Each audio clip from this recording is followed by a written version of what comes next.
Good morning, everybody. I see folks are coming in. Thank you so much for joining us for our final webinar. We're thrilled to have you today and have a good conversation with a number of panelists. I'm going to show a slide deck in a minute, but I'm also going to make sure that the chat is open and available for all.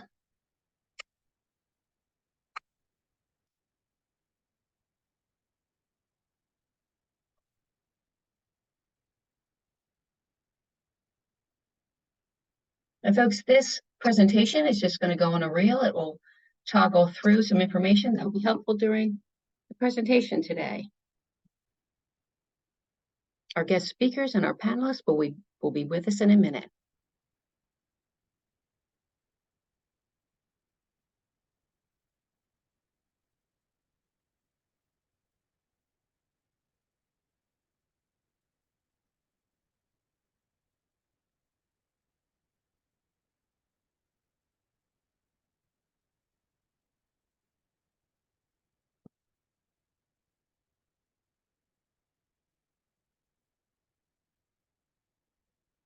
Again, welcome to those who are just joining. This is our final of 3 webinars. There are credits available. Please put your name and your certification in the chat. We'll be sharing links of resources throughout the presentation. And if you have questions, here's some follow-up emails and phone numbers that you can reach out to some of our experts to learn more.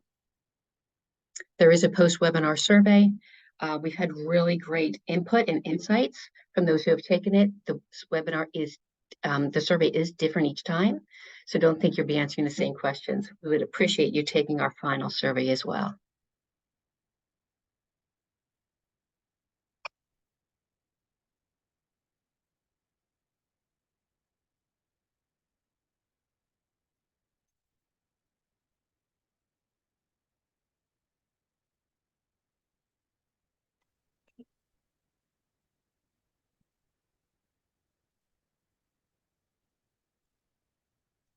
Brooke, the chat is disabled. I'm going to enable that in just a minute, just so you know.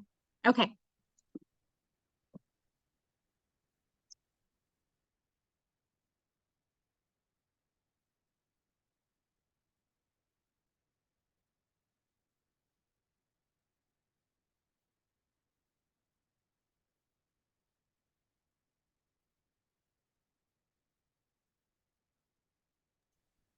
Everyone, the chat is enabled, so please feel free to add your information there. Thank you. All right. Well, welcome everybody to our 3rd and final field trial webinar. As Sue said, if you are here and hoping to get credits either for Act 38 or CCA, please put your name and certification number into the chat. I see a bunch of those popping in there now, so that's perfect. We'll take care of submitting those after the session today. Today, we are excited to welcome our whole group of panelists back from the sessions that we've had the past 2 weeks, as well as to provide a farmer perspective with Dusty Kiefer of Mark M. Kiefer and Sons Farm to give us just a little bit of the farmer perspective as we get started. And then, about 25-30 minutes in, we will open things up to our full panel of participants and our speakers from the past few weeks. And open up for questions. I have some questions for them. I'm sure you all do too. And just to get some different perspectives on how it is that they manage field trials from their each individual perspective. So as Sue said, there is a survey at the end. We would love if you would provide your feedback to that. We've had some great feedback already. So let me just see, this session is being recorded. I just wanted to make sure everyone's aware of that. And I am not seeing the rest. Oh, here we go. Mitchell, I'm going to turn it over to you to introduce Dusty. Mitchell Shirk is an agronomist with Rose Tree Consulting. He is Dusty's consulting agronomist, works very closely with him and his operation throughout the growing season. So if you don't mind just giving us a brief introduction to Dusty and his farm, and then Dusty, we're excited to turn things over to you and hear what you have to say. Yeah, thank you, Brooke. So again, as Brooke said, joining us today is Dustin Kiefer from Mark M. Kiefer and Sons. They farm a little over 3,000 acres in Northumberland County in central Pennsylvania. They're really doing their best they can to drive yield, farming corn, soybeans, sorghum, wheat, and barley, and trying to really crack the needle on driving yield and profitability in all those crops. With that, they're also trying to incorporate as much cover cropping and soil health conservation practices as much as possible, and doing that all in with sustainable farming practices and good nutrient stewardship. So with that, let's turn it over to Dustin and see what he has to say. Thank you. Well, thank you, Mitchell. Well, it's a pleasure to be here today and take a bit of a pause during a pretty crazy time of years. We're taking off soybeans, we're taking off sorghum. I know probably a lot of growers here in Central PA really feel behind due to the good crop that a lot of us have, and it's just crop seems like it's 2 to 4 weeks behind just due to the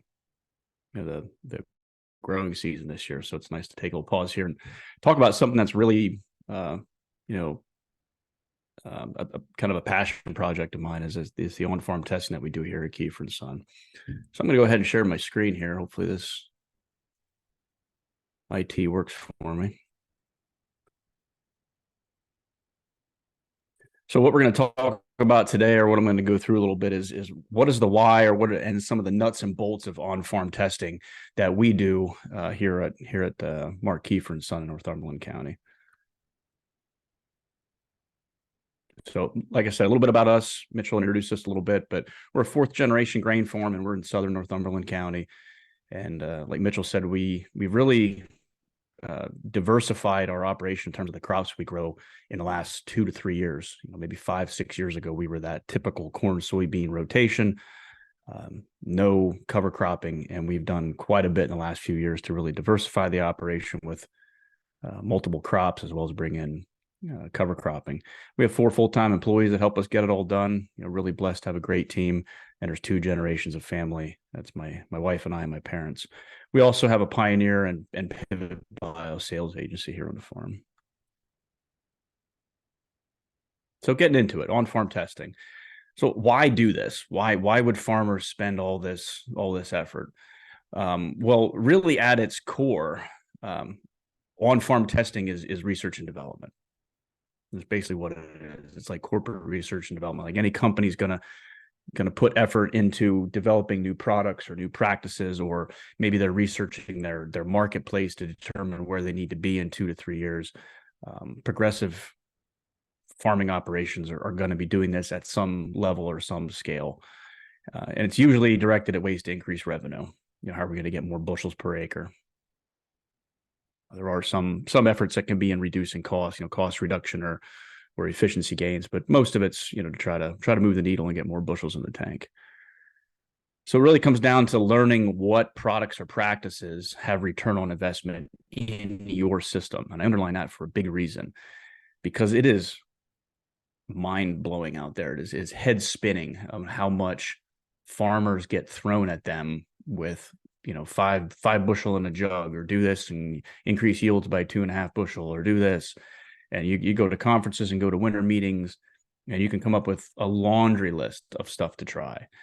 And a lot of them are probably good, but they may not all work in a farmer's system, because their system is unique. They have unique nutrient levels, unique soils, unique practices, unique history, and those all those ideas may not have return on investment for them.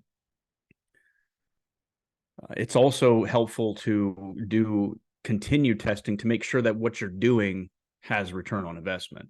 Like, for example, when we, it's almost 10 years ago, when we really did a lot of work to determine if adding sulfur is gonna help. Once we made that switch and made it a best management practice across all acres, we checked it for another 2 years just to make sure that it is what we think it is, because we're putting tens of thousands of dollars of sulfur out there. For us as an agency, this is a little bit unique. Not all farms are sales agencies, but by creating this data or doing this testing, it helps us build customer confidence, and helps us sell better, because our niche, or our corner in it is that we're also a farm. We're going to use products, Pioneer products or Pivot Bio, that we use on our acres, and so we have data and have results to show our customers that it works. Farmers may compete in yield contests, and that's basically on-farm trial as well. They're trying to win the yield contest. And bottom line, farmers should not fall into the trap of just always doing what their neighbors or their salesmen do or say. It's an easy trap to get into. That big operator, that progressive grower down the road, he's putting this in furrow, so that means I should. Or I have a really good relationship with my seed salesman or my chemical salesman, and he says I should use this new thing because it worked for two guys down the road. So all of a sudden I'll put it on all my acres and take his word for it. That may be a good source of ideas, but that should be a funnel point, and farmers should try those things out first before adopting them across the whole operation. So what are some examples of trials that we're doing? This year, I'll be straight up with you. I probably bit off too much. I think we're accomplishing it all. But it was a bit of a heavy lift for everybody, the amount of testing that I threw at the operation this year. And we'll talk a bit more about leadership capital and having good people behind you. But, long story short, our guys really rallied and think that this is really, really good to do. But we did do a lot of testing. Probably the cornerstone of what we have out is a corn research plot. And it's 36. I was struggling to remember without pulling out my data. It's 36 to 40 strip trials. And we're doing anything from Pivot Bio, where there's several strips where we're trying to, prove out or stretch Pivot Bio. And if you're not familiar with what Pivot Bio is, just a quick aside, it's a microbial form of nitrogen that's, for all intents and purposes, changing the paradigm for nitrogen delivery to corn and some other crops. So instead of always using synthetic nitrogen, like here in Central PA, we're using urea ammonium nitrate, 28-30%. Pivot Bio is a live microbe that gets placed in furrow with the seed at planting, and those microbes grow with the plant and turn unusable N2 gas in the air into usable ammonia nitrogen for the corn plant. So as number one, as a farm, and number two, as a sales agency, we're doing a lot of work to prove out Pivot Bio for ourselves. We also did a bunch of work on nitrogen delivery methods, and that probably resonates here with this 4Rs community. We were testing knifing in nitrogen with some precision planting equipment versus dribbling it on with the planter versus just getting it done quick and easy and stream barring it on behind the planter. Did a lot of foliar nutrient treatments on corn and a bunch of other things. Similar on soybeans, we did an R2, that's a growth stage, R2, R3 foliar treatment plot. And that spanned over 2 sites, and it was over 20 trials. And we're just getting data back on that, and it's pretty darn exciting, because soybeans, like Mitchell and I talk a lot, is really where one of the places on our operation where we really got to move the needle. We really got to push soybean yields to keep soybeans a profitable enterprise. So things that we're trying on soybeans are a bunch of different foliar nutrients or fungicide. Source is a product that we're trying out as well.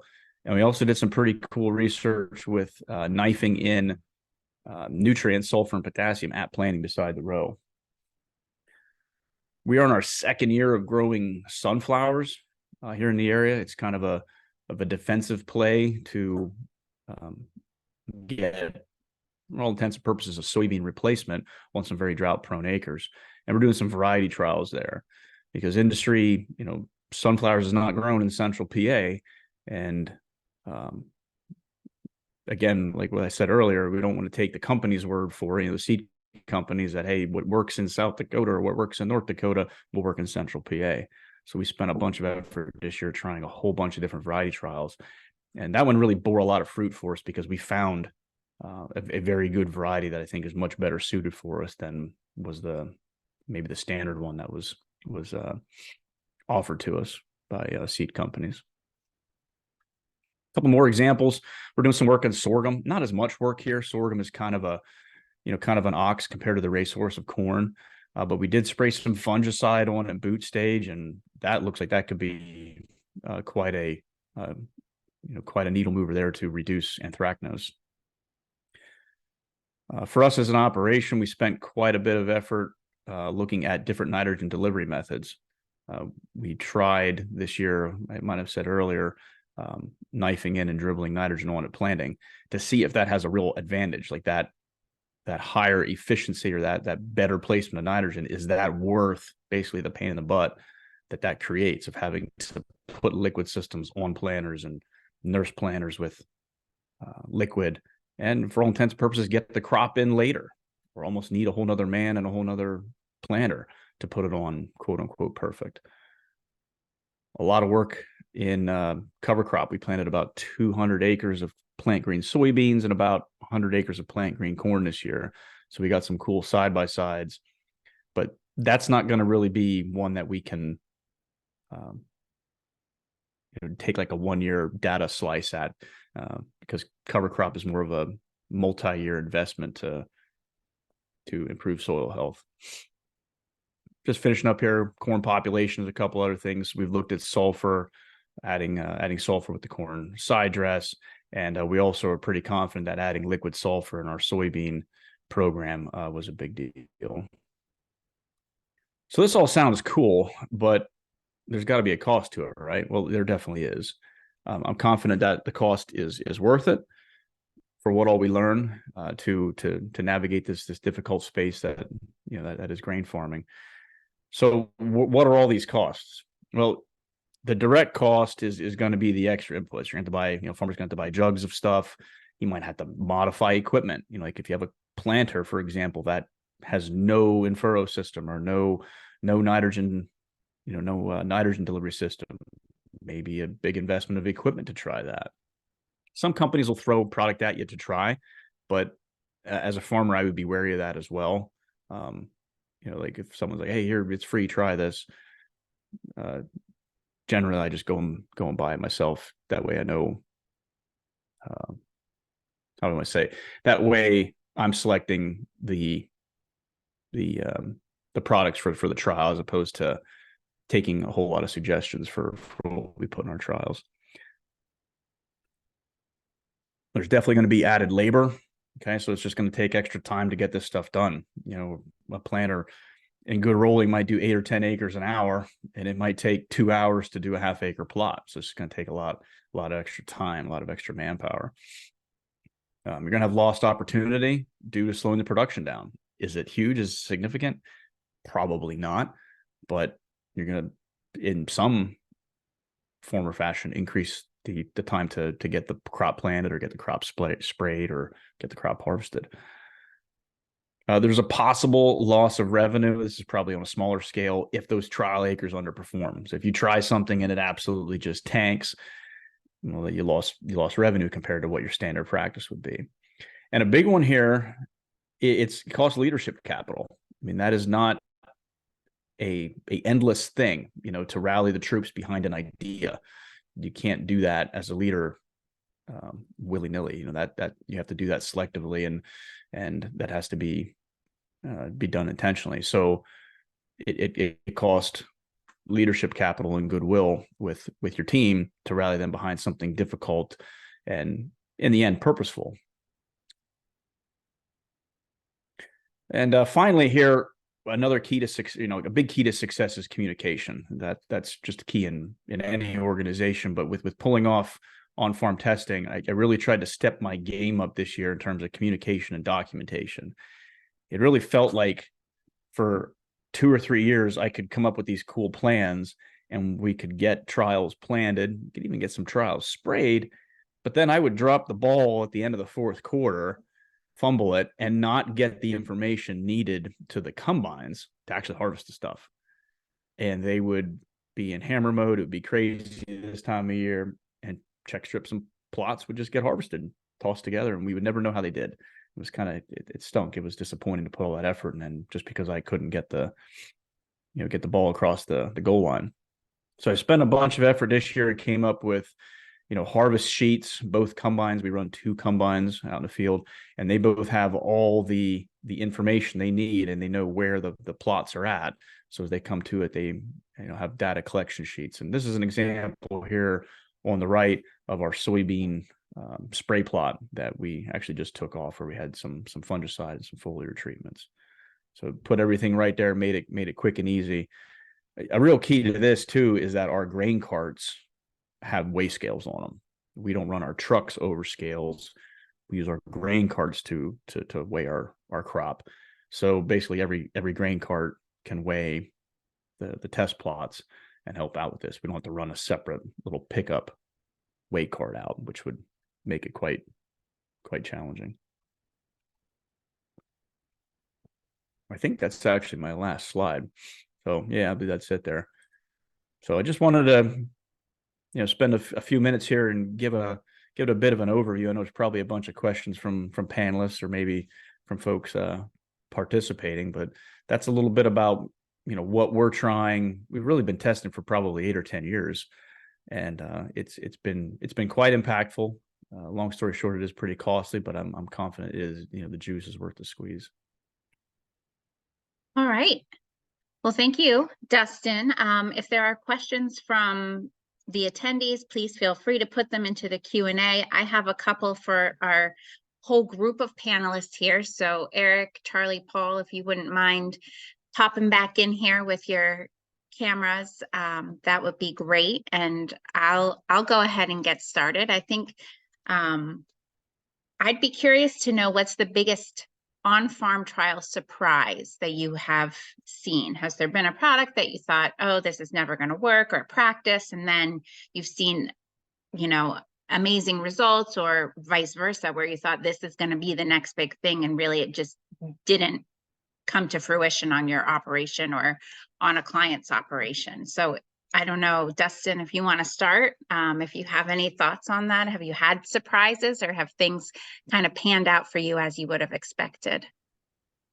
Yeah, two surprises come to mind on either end of the spectrum. One on the positive end of the spectrum was probably one of the first trials we did back in 2013 or 2014, when we started seeing interveinal chlorosis in corn due to lack of sulfur. And we did a whole bunch of sulfur trials, were basically AMS, ammonium sulfate, and we're blown away by how big of a yield increase that was. And I'm going off of memory, but it was 20 to 32 bushel, depending in different strips. It was huge. So our corn was really, probably for a few years, suffering from lack of environmental sulfur. It's kind of a thing that for a long time we were getting sulfur for free through the rain, and we basically used that up. And so that was a huge positive that we saw.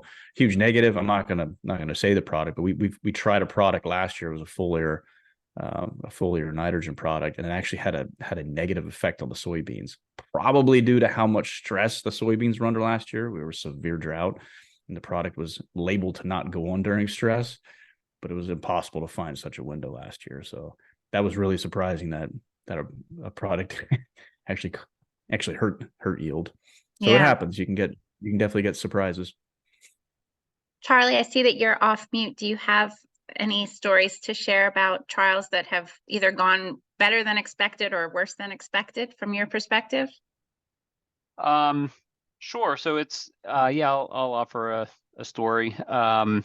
Not necessarily about a specific product, but thinking back to some of the nitrogen trials we've done with various farmers. There was a year where we worked with a number of progressive farmers, folks kind of like Dusty. They happen to all be members of the No-Till Alliance, which is a great organization, and they do a lot of farmer-to-farmer sharing. But we kind of had a follow-up with the farmer collaborators and shared the yield response to the nitrogen rates and sort of what we found to be the correct rate. And we asked them, as part of this debriefing, what rate do you use on all the rest of your acres, or would you have used in the absence of this trial? And they all knew exactly the correct rate that they should use. And so I was kind of surprised about that, because nitrogen is something where we have a lot of challenges predicting what's the right rate. But to me, it spoke to these farmers.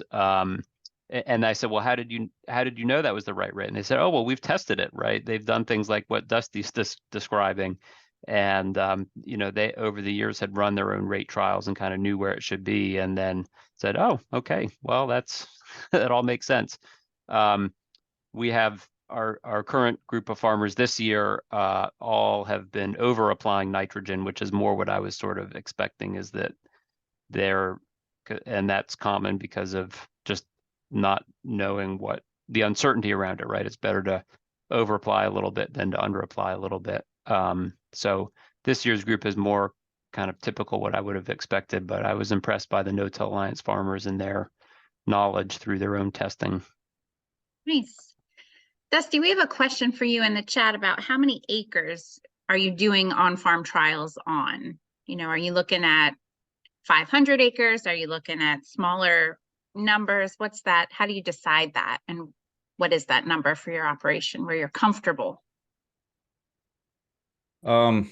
Yeah, so I'll answer that two ways. So like this year, I would say all the test acres probably only consume, I should say only, I mean, it's probably about 1% of the acres. I mean, the corn plot is really big. It's like 12 acres. The soybean plot was probably 10 acres. And then they all kind of like fall off from there. The sorghum plot and the sunflower plot were maybe 2 acres. But it's kind of a stepped approach. Like if you're trying something brand new that has risk, that you're like, maybe it's really, really expensive, or you're not sure that it's gonna, do what you need. We will just try that in a few strips, like maybe just like 1 tank full in a sprayer, or 6 bagfuls of a corn, or 50 acres of a product or something, and we'll scatter that out over 3 or 4 places to try to get a little replicated data. If it's a hitter, next year maybe we adopt that over half the acres, or 30% of the acres, or 75. Maybe we go 100%, but probably some controlled bringing on board and continue to check it.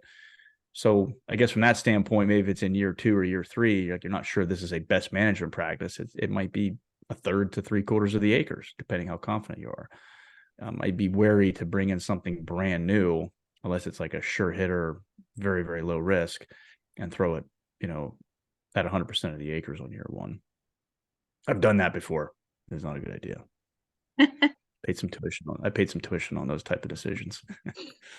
Dustin, talking about the amount of trials that you do, in my experience with the amount of growers that I work with, you're doing a little bit more than the average grower as far as the amount of trials you're doing.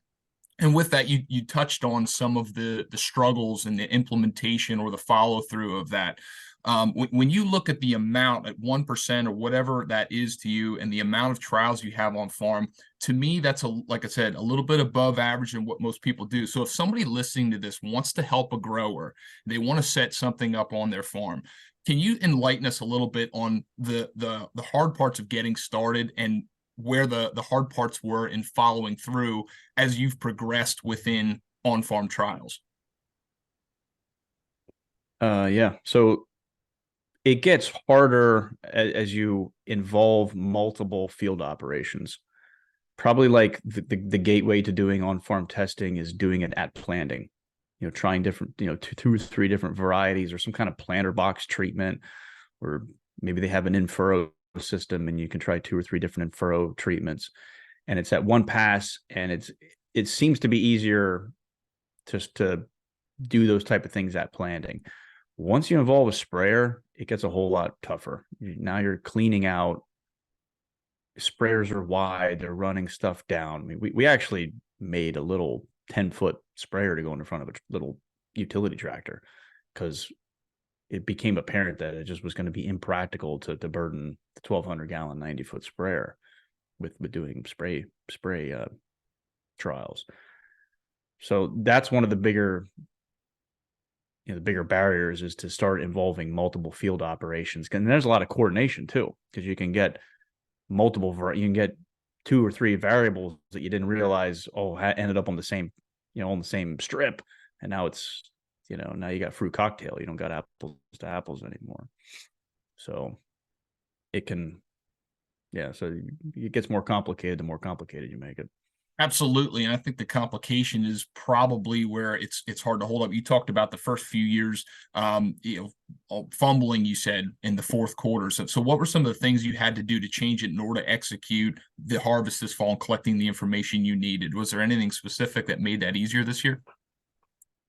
Yeah, I had a meeting with three of our guys that they're the ones that planted and sprayed, and two of them are going to be the combine operators.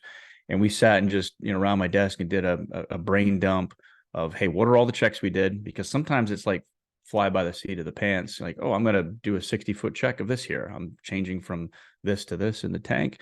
I'm going to lay a quick check here. And it's not all pre-planned like test plots that we go out and do intentionally. Sometimes it's an audible. So we had a brainstorming session, just get that out of everybody's heads. We made a document. I made a document that both combines will hold. That way both combine operators know where the check strips are.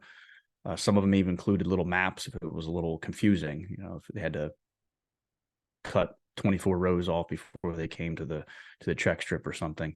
And then they had all the preset data points that they can communicate with the grain cart operator to get their weight and get the acres. And it also helps me out a ton because now at the end of the season, all the stuff's going to be in one packet as opposed to a bunch of little tear off notebook sticky notes back of this that come flying in, and end up in my pickup console or something like that. So just getting more organized and putting the final nail in the coffin, if you will, for making a plan this year, I think was a big change. Yep, that's a kind of a good lead into a question in the chat. One of our participants is wondering if you run a statistical analysis on your field trial data. And I know you said in the past, maybe data collection wasn't ideal, but this year with doing a better job of that, do you plan to do a statistical analysis? Do you feel like you can do that yourself? Do you feel like Penn State Extension, you're going to be looking for support? How do you see that working? Yeah, I'm really looking forward to hearing December, probably January. It's going to be late. Mitchell and I sitting down and going through my big spreadsheet where we have. That's how I keep all my field records in one big spreadsheet by field, and then we can do some analysis. Query the data on how did this variety do, or how did the acres that got manure versus just got potash.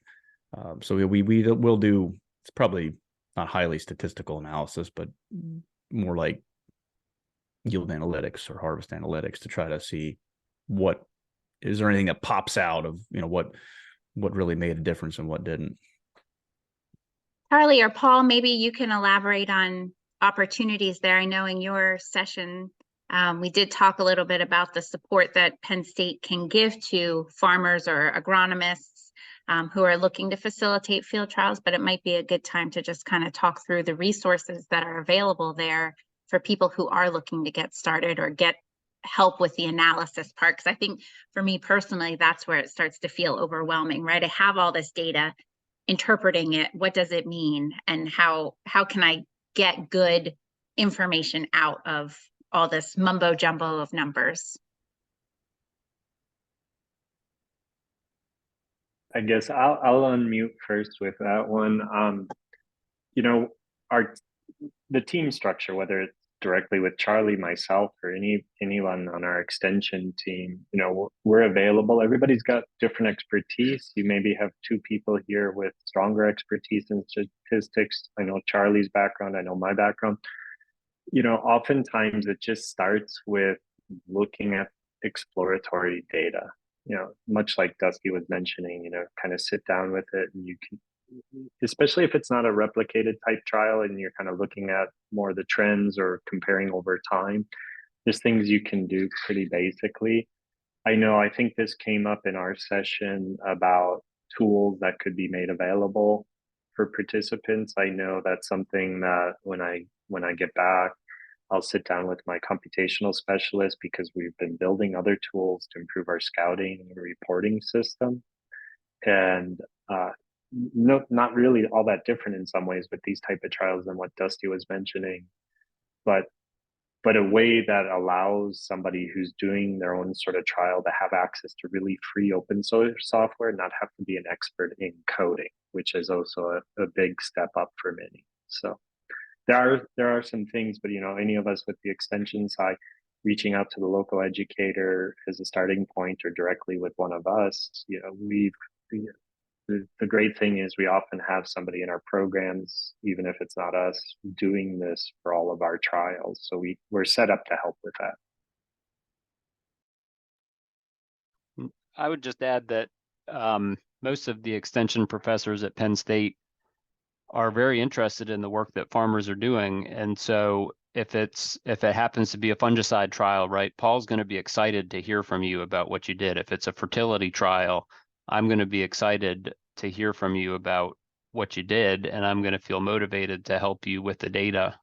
So don't be shy about reaching out to one of the extension specialists. I think you can also always, if you don't want to reach out, you can always give it what I call the eyeball treatment, right? Which is where you just sort of look at the data and ask yourself, how does it feel in your gut? And what I would say is like, okay, calculate the average for each of your treatments, but then look at the variation across your replications, right? And if you're seeing your replications varied by 10 bushels per acre, and the treatment difference between product A and product B is only 2 bushels per acre, right? That tells that in your gut, you kind of know, well, the variation I saw across the field was quite large compared to the potential increase. Maybe this increase is just sort of a random error of like, I happen to have this strip in a sweet part of the field and this strip in a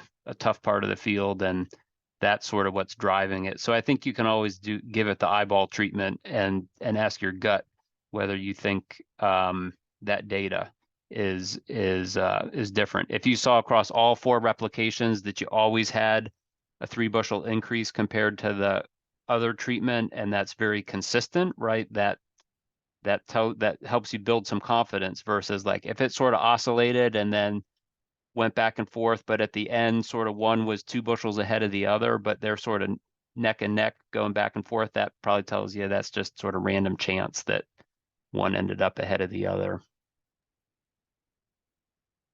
Dusty, a couple of questions. One that's a good segue from what Charlie was just talking about is when you look at your field testing over time, when do you start to trust that the results that you're getting for a product or a practice are authentic and they're not just a blip because it's in the sweet spot of the field? Is it a year? Is it 2 years? Is it once I've done it across, 30% of my acres? What's your barometer on that? Yeah, I guess that probably depends. Probably depends on number one, like how many replications we did year one. It was just like one check. Is that a fluke?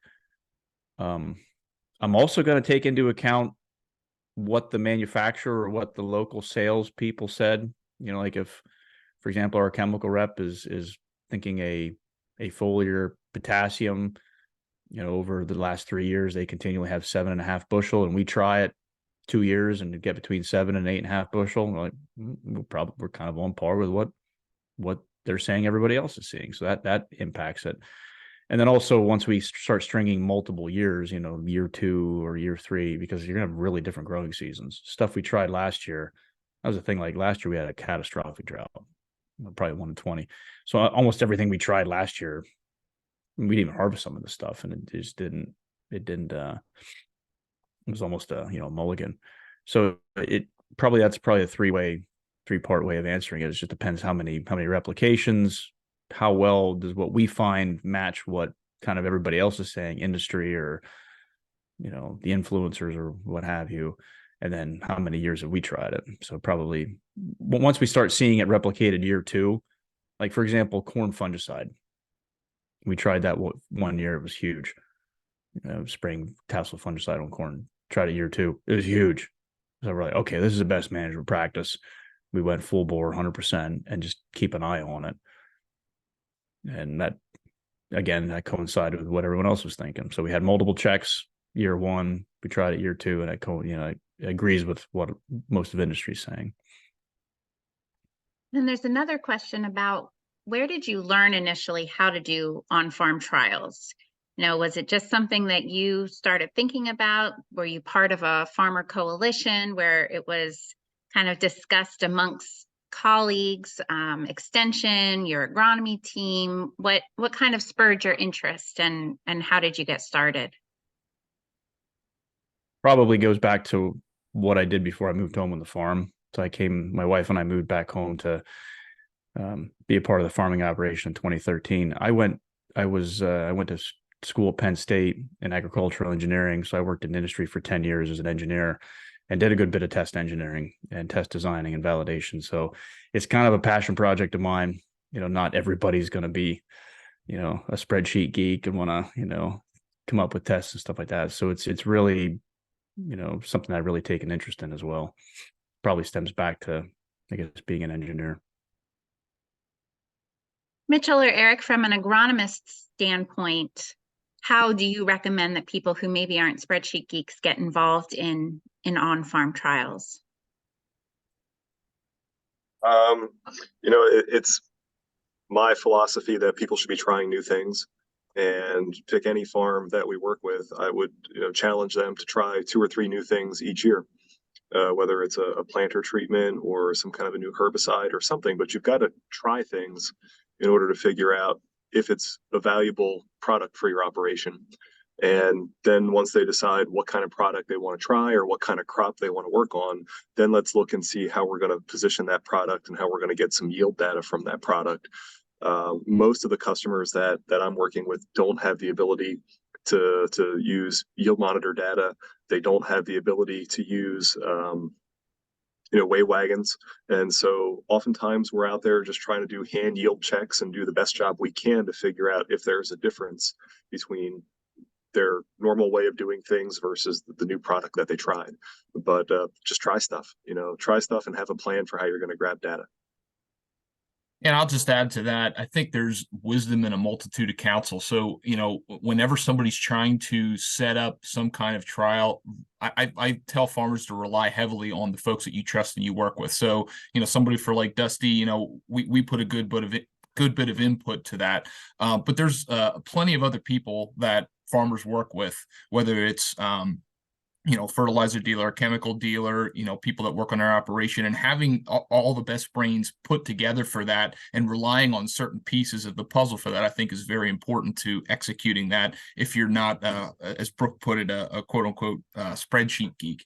So I think everybody having a role in that it goes a long way. I think one question I'd like to ask the rest of the participants here is, when you look at on-field trials and work out in the field over the next couple of years, what is the one question that you really want to answer through on-farm trials? And let's start with Mitchell and then go to Dusty and Paul and Charlie. Oh, that's a really long, open-ended question. I think the biggest thing that I see that I'm interested, so we're doing on-farm trials, and with my mind going towards precision fertility, precision ag, in many different cases. Trials, I think, give us the ability to say, hey, we can see these differences, but the next question that I want to know is, how do we justify the next step in the organization? How do we justify a change in planter equipment, or maybe a change in adoption that we can actually implement certain precision related practices, whether it's planting or fertility or spraying or variable rate nitrogen? How do we put the economics behind it to say, I can make this change in my operation, I can justify purchasing this piece of equipment to make this flow and work? I think that the next step in that is where I'm interested.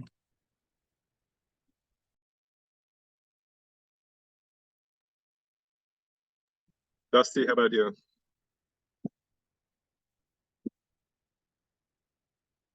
Yeah, what I would be most excited to see come out of on-farm testing? Yeah, I think it's probably, if I had to hang my hat on one, it's driving soybean yields, or fixing soybeans. We've seen incremental increases in yield, with corn for the last 10 or 15 years, and we can tie them to specific changes. Fungicide was really a big step increase, just varieties, sulfur. There's been a number of things that have really helped us drive corn yields up. Soybean yields have been very, very difficult to move the needle on. You had to go almost all the way back to probably 2009 or 2010 when we introduced full treatment on soybeans. That probably gave 8 to 10 bushel, and it's been fairly steady since then. I mean, small increases due to due to varieties and stuff like that, but it's not the big increase that we've seen with the other crops to keep up with input prices and stuff. So probably soybeans. That's been one of the big things that Mitchell and I have been trying to work together on a lot of our trials in multiple years to try to really push soybeans. All right, thank you. How about Paul and Charlie? Is there one big thing that you really want to answer through on-farm trials over the next few years? I think in my case, it's we've shifted with our networks, whether it's soybean or wheat in particular, with some of the things we do there, to look at sort of the scalability of some of the technology, given like the Pennsylvania landscape, field sizes, and things like that. So we have several new projects that we're embarking on, whether it's through drone technology or just through our data-driven mechanisms in intensive scouting and kind of looking at it at a farm scale. It allows us, Dusty's last point just briefly about how to drive that soybean yield. We're almost stepping off the gas to try to figure out under what environment the best scenario might look like, sort of simplifying instead, because some of the data we have suggests that 80% of the yield is really in a handful of decisions, and those things you try to do the rest of the season, they're just very incremental. And so it's maybe penciling it out a little differently when you look at it and trying to optimize the return rather than optimize the yield as one possibility. But a lot of it is just that scalability question with some of this technology. I know when I go to certain places around Pennsylvania, farmers just don't have access to some of the things, across 50, 60 farms to do some of the things that we think they ought to do with precision. So it's a little rethink maybe in how we explore that.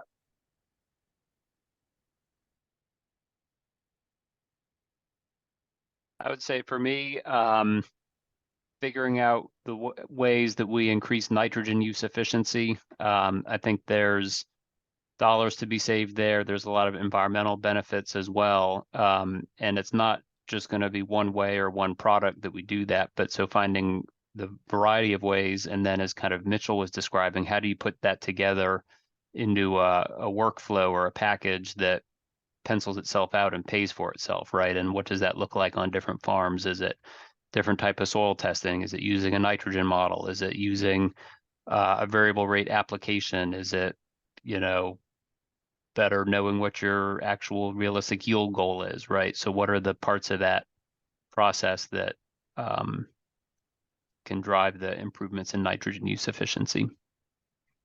So Charlie, I have a follow-up question to that, and kind of leads us in a different direction, but you've done so much work over the past few years to look at nitrogen response curves and overall nitrogen needs in different soils and different locations.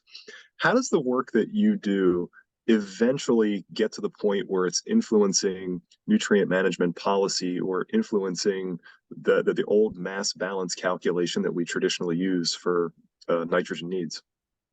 Yeah, that's a great question. And I think about nitrogen management on a spectrum from like very basic, like you described, mass balance, to like very precise. And to get more precise, you have to do more work. And so and put more effort in. And so at what point do the regulations kind of step in and say, okay, the basic level is no longer sufficient for us to accept in mass, and we're going to now push everyone to have this more advanced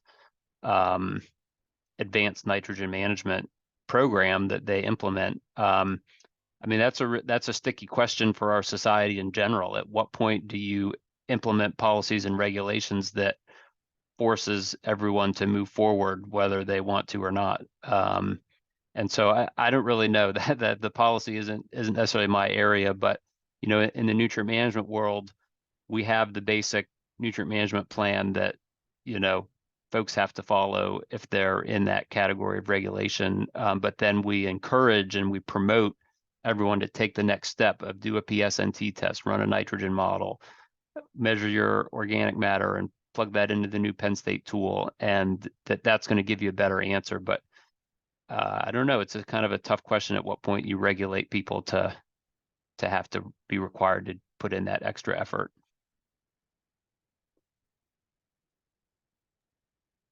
Dusty, you mentioned that sometimes, a chemical pesticide, herbicide, they'll give you a free jug of something to try.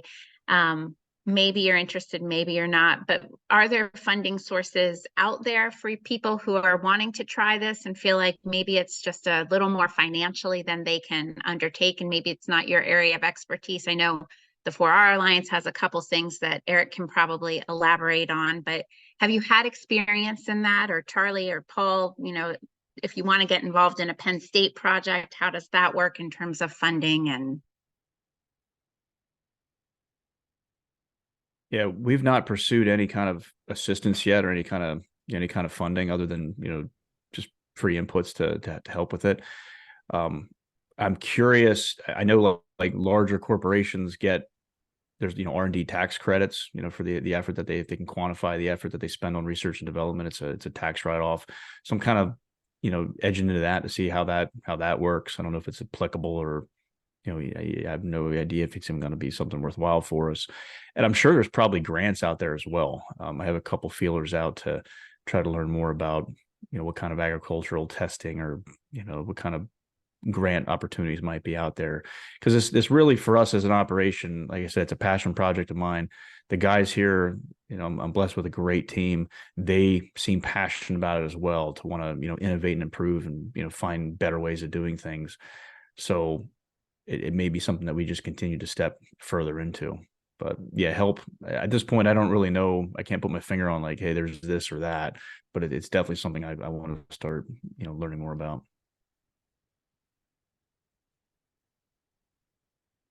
Yeah, I would say over the past couple of years, the 4R Alliance and the projects that we do give people the opportunity to try some new things. Right now we have our split nitrogen project out there, which pays people an extra application cost to divide their nitrogen applications across more passes. If the nutrient plan calls for 100 pounds, how many applications do you want to put on to reach that 100 pounds? And the alliance's programs can help people kind of fund that research, or at least that split application and the control, and figuring out if there's a yield advantage. And I would encourage people to think a bit outside the box on some programs, particularly like our split nitrogen application. The majority of people that we've had participate in it are looking at a side dress application. They're putting some nitrogen on before the corn comes up, whether it's with the planter or with the herbicides, and they're following that up with a traditional side dress application. But there's nothing within that program that would prevent people from doing foliar applications with a drone, or foliar applications with the fungicide application, and thinking outside the box in terms of nutrient use efficiency and the timing for nutrient uptake. So I guess I would encourage people to ask more questions about the projects and the programs that are out there right now, and how you can work within those programs to do some additional testing, particularly on the nutrient use efficiency side. Our MEB project we have out right now does a lot of work with nitrogen modeling and trying to overlay nitrogen modeling on manured ground. That's been a good program for us to help people, just like Charlie said, get a little bit closer to where the nitrogen needs actually are, based off of what the nutrient management plan is telling them. I'll just add a couple other options, because I think the window's closing right now, but a great option for people who have an idea that they'd like to pursue. You have Northeast SARE, the Sustainable Agriculture Program, the Farmer Driven Grants.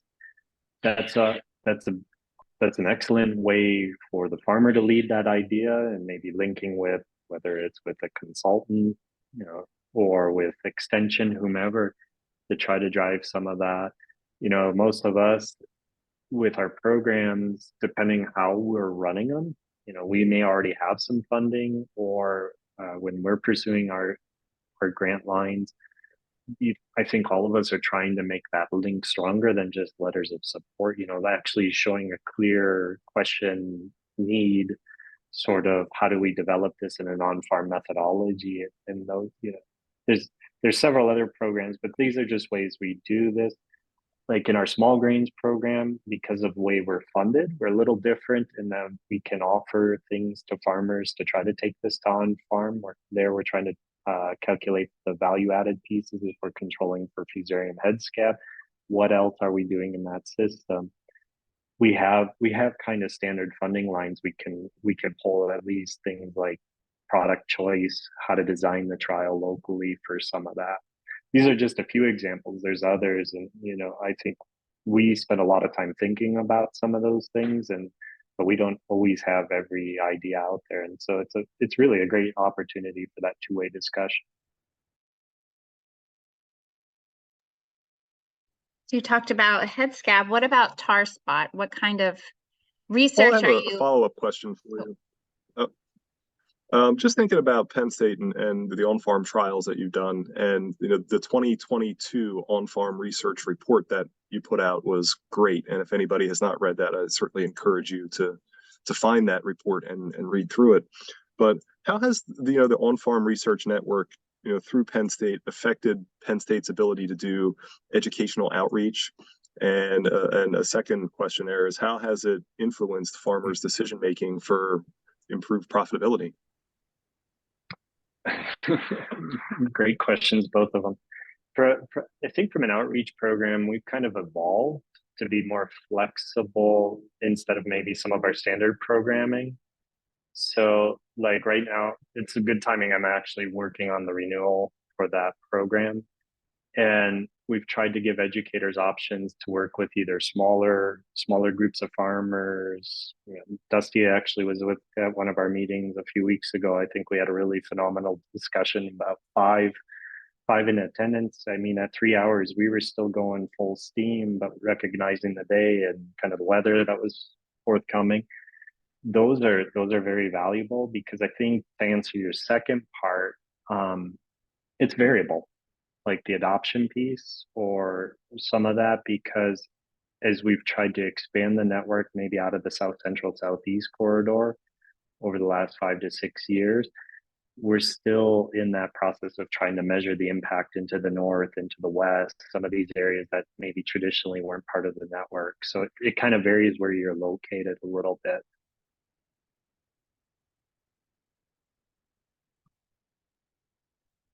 All right, back to tar spot.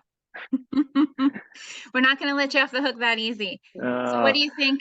What do you think the priority is to get a handle on the threat of tar spot, and what kind of on-farm research are you thinking about to try to mitigate that issue? And so tar spot's always the entertaining one, and I'll give you the classic example. If you want to take care of a problem, you study it. And so this year we mounted lots of trials at a research farm level, down in Lancaster County, and there we were dry for the most critical periods versus what we saw in other areas.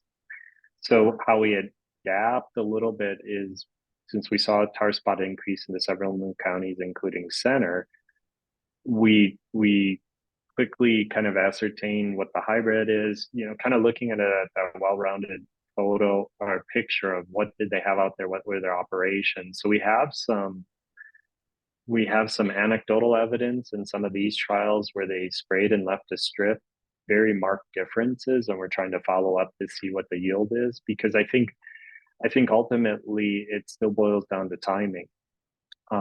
Last 2 years, we've seen it mid to late July, usually first reports, and then it kind of sits until mid to late August. And now we get into this game of, because we don't, I was actually checking, a lot of the hybrid books still don't have tar spot ratings listed depending on the source. And so some of them do, we can kind of quickly look at that. But we have seen, again, in a couple areas this year where the hybrid selection probably suggests that it was pretty susceptible, because within 2 weeks we went from green to brown in those fields. And that becomes a question of how late is too late. Like how late could we push off a fungicide spray and still add value to it?